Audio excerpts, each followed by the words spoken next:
कभी कभी हम लोग बारात का भी जुलूस निकालते थे। कनस्तर का तंबूरा बस्सा, अमोले अमोले यानी आम का उगता हुआ पौधा को घिसकर सहनाई बजाई जाती, टूटी चोहेदानी की पालकी बनती। हम समधी बनकर बकरे पर चढ़ लेते और चबूतरे के एक कोने से चलकर बारात दूसरे कोने में जाकर दरवाजे लगती थी।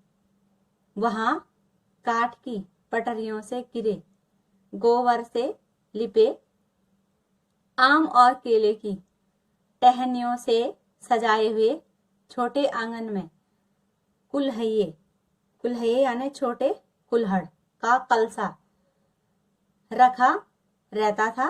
वहीं पहुंचकर बारात फिर लौट आती थी।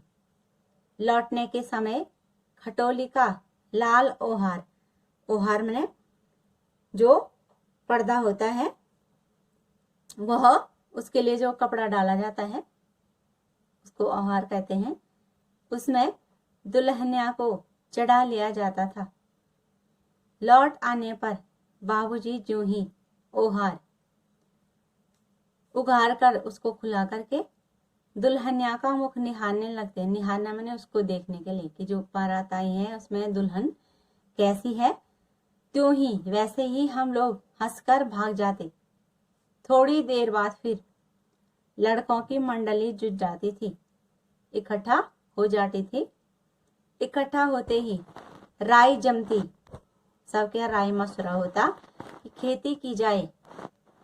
बस चबूतरे के छोर पर घिरनी गड़ जाती और उसके नीचे की गली कुआं बन जाती थी, जिस रस्सी से पानी ऊपर खींचते हैं।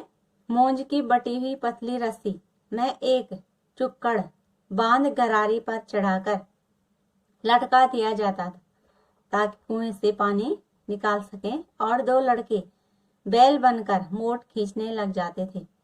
चबूतरा खेत बनता, कंकड़ बीज और ठेंगा हल जुआठा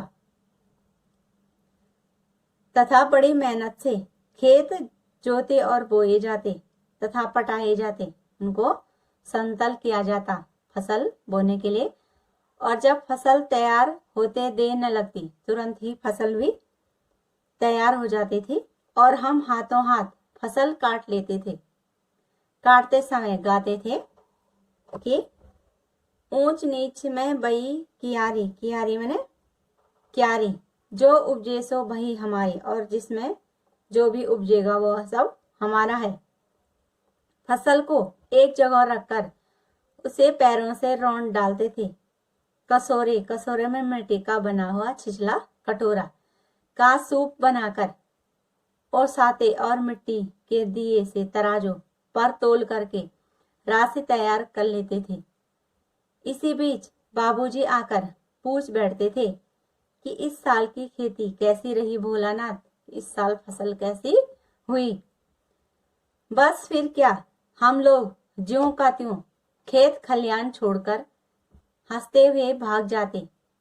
कैसी मौज की खेती थी। लेखक कह रहे हैं ऐसे ऐसे नाटक हम लोग बराबर खेला करते थे। ऐसे खेलों को हम बराबर ही खेला करते थे। बटोई भी कुछ देर, बटोई मैंने राहगीर जो रास्ते में चलने वाले हैं, ठिठक कर हम लोगों के तमाशे देख लेते थे। वो भी हमारे जो तमाशे होते हैं उनको देखते थे। जब कभी हम लोग ददरी के मेले में जाने वाले आदमियों का झुंड देख पाते, स्थान का नाम है ददरी, तब कूद कूद कर चिल्लाने लगते, चलो भाइयों ददरी सत्तू पिसान की मोटरी। अगर किसी दूल्हे के आगे आगे जाती हुई औहारदार जो पर्दे युक्त पालकी होती है देख पाते, तब खूब जोर से चिल्लाने लगते थे।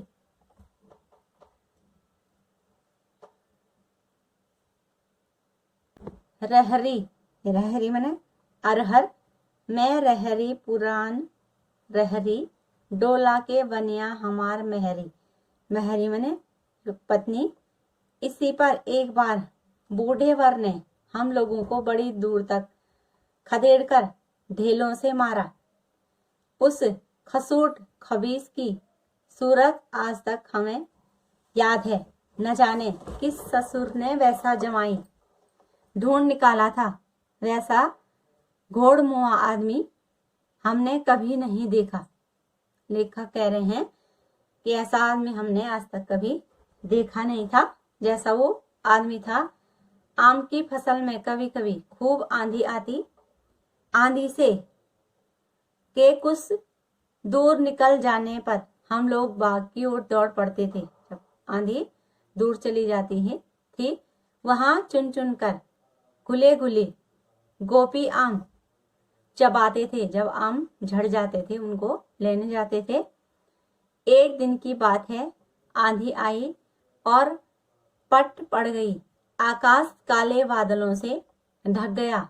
मेघ गरजने लगे, बिजली कौंधने लगी और ठंडी हवा सनसनाने लगी। पेड़ झूमने और जमीन चूमने लगी। हम लोग चिल्ला उठे। सारे जितने भी मित्र थे सब चिल्लाने लगे कि एक पैसा की लाई बाजार में छिरताई बरखा उधरे बिलाई। लेकिन बरखा न रुकी और भी मूसलाधार पानी होने लगा और अधिक बारिश होने लगी। हम लोग पेड़ों की जड़ से धड़ से सट गए ताकि भीगे नहीं। जैसे कुत्ते के कान में अठई चिपक जाती है। अठई माने कुत्ते के शरीर में चिपकने वाला एक छोटा सा कीड़ा जिसको अठई कहते हैं, वैसे उन पेड़ों पर हम चिपक गए। मगर बरखा जमी नहीं, थम गई। बरखा बंद होते ही जब बारिश बंद हो गई, बाग में बहुत से बिच्छू नजर आए। सब बाहर आ गए। हम लोग डरकर भाग चले। उन बिच्छुओं को देख करके हम लोगों में जो वेजू था वह बड़ा ढीठ था, निडर था। संयोग की बात, बीच में मोसन तिवारी मिल गई। बेचारे बूढ़े आदमी को सूझता कम था। बेजू उनको चिढ़ाकर बोला, बुढ़वा बेईमान, मांगे करेले का चोखा। उनको चिढ़ाने लगे और हम लोगों ने भी वेजू के सुर में सुर मिलाकर यही चिल्लाना शुरू किया जैसे वेजू ने किया था। उनका जो मित्र था मोसन तिवारी ने वेतहासा खदेड़ा। वेतहासा माने अत्यधिक, उनके पीछे वो भागे। हम लोग तो बस अपने अपने घर की ओर आंधी हो चले, अपने घर की ओर भागने लगे।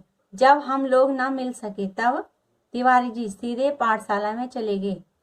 वहां से हमको और वेजू को पकड़ लाने के लिए 4 लड़के गिरफ्तारी वारंट लेकर छूटे। उनको कहा कि उसको पकड़ करके लाओ। इधर ज्यों ही हम लोग घर पहुंचे त्यों ही गुरुजी के सिपाही हम लोगों पर टूट पड़े। वेजू ने तो 9-2-11 हो गया, अर्थात वहां से भाग गया। हम पकड़े गए। फिर तो गुरुजी ने हमारी खूब खबर ली। बाबूजी ने यह हाल सुना और दौड़े हुए पाठशाला में आए। गोद में उठाकर हमें पुचकारने और फुसलाने लगे, स्नेह करने लगे। पर हम दुलारने से चुप होने वाले लड़के नहीं थे। रोते रोते उनका कंधा आंसुओं से तर हो गया। वह गुरुजी की चिचौरी माने दीनता पूर्वक प्रार्थना करने लगे। हमें घर ले चले, उनसे विनती प्रार्थना की और उनको वहां से घर ले गए। रास्ते में फिर हमारे साथी लड़कों का झुंड मिल गया, उनका समूह मिल गया। वे जोर से नाचते और गाते थे। माई पकाई गरर गरर पुआ, हम खाई पुआ ना खेलब जुआ। इस प्रकार वो गाने लगे। फिर क्या था, हमारा रोना धोना भूल गया। हम हट करके बाबूजी की गोद से उतर पड़े और लड़कों की मंडली में मिलकर लगे, उनके साथ चले गए। वही तान सुर अलापने लगे, वही वो भी गाने लगे। तब तक सब लड़के सामने वाले मकई के खेत में दौड़ पड़े। उसमें चिड़ियों का झुंड चल रहा था। वे दौड़ दौड़ कर उन्हें पकड़ने लगे, पर एक भी हाथ ना आई। तब तक वो उड़ जाती थी। हम खेत से अलग ही खड़े होकर गा रहे थे, राम जी की चिरई चिरई चिड़िया, राम जी का खेत खा ले चिरई भर पेट। अर्थात खेत भी राम जी का है, इसलिए चिड़िया को कह रहे हैं कि तुम भी भर पेट खाना खा लो। हमसे कुछ दूर बाबूजी और हमारे गांव के कई आदमी खड़े होकर तमाशा देख रहे थे सारे मित्रों का, और यही कहकर हंसते थे कि चिड़िया की जान जाए लड़कों का खिलौना। सचमुच लड़के और बंदर पराई पीर नहीं समझते हैं। बंदरों के समान वो भी अनेक शरारतें करते हैं, पीर मने पीड़ा को नहीं समझते हैं। एक टीले पर जाकर हम लोग चूहों के बिल से पानी उलीचने लगे, जो चूहों ने बिल बना रखे थे। नीचे से ऊपर पानी फेंकना था। हम सब थक गए। तब तक गणेश जी के चूहे की रक्षा के लिए शिव जी का सांप निकल आया। उस बिल से रोते चिल्लाते हम लोग बेतहाशा भाग चले। अत्यधिक भागे सांप को देख करके। कोई औंधा गिरा, कोई अंटा चिट, और किसी का सिर फूटा, किसी के दांत टूटे। सभी गिरते पड़ते भागे। हमारी सारी देह मैंने शरीर लहू लुहान हो गई, खून से लथपथ हो गई। पैरों के तलवे कांटों से छलनी हो गई, और जो पैर थे उनके तलवे में सारे कांटे चुभ गए। हम एक सुर से दौड़े आए और घर में घुस गए। उस समय बाबूजी बैठक के औसारे मैंने बरामदे में, जो बैठक के कमरे के बाहर बरामदा था, उसमें हुक्का गुड़गुड़ा रहे थे। उन्होंने हमें बहुत पुकारा, पर उनकी अनसुनी करके हम दौड़ते हुए मैया के पास चले गए। जाकर उसी की गोद में शरण ली। मैया चावल अमनिया मैंने उनको साफ कर रही थी। हम उसी के आंचल में छिप गए डर के कारण, क्योंकि सांप देख करके हमें डर से कांपते देखकर वह जोर से रो पड़ी और सब काम छोड़ बैठी। अधीर होकर के, धैर्य खो करके हमारे भय के कारण का पूछने लगी कि तुम क्यों भयभीत हो। कभी हमें अंग भरकर दबाती और कभी हमारे अंगों को अपने आंचल से पोंछकर हमें चूम लेती। बड़े संकट में पड़ गई कि क्यों बच्चे रो रहे हैं। झटपट हल्दी पीसकर हमारे घावों पर थोपी गई, लगाई गई, ताकि घाव जल्दी ठीक हो सके। घर में कोहराम मच गया और हम लोग धीरे सुर से सा सा सा करते हुए मैया के आंचल में लुके छिप गए। उसके आंचल में छिप गए माँ के, और सारा शरीर थर थर कांप रहा था डर के कारण। रोंगटे खड़े हो गए, जो शरीर के रोम थे, बाल थे, वो खड़े हो गए। हम आंखें खोलना चाहते थे, पर वे खुलती न थी। हमारे कांपते हुए होठों को मैया, उसकी माँ, बार बार निहार कर रोती, देख करके रोती, और बड़े लाड से स्नेह से हमें गले लगा लेती थी। इसी समय बाबूजी दौड़ आए। आकर झट हमें मैया की गोद से, उसकी माँ की गोद से अपनी गोद में लेने लगे।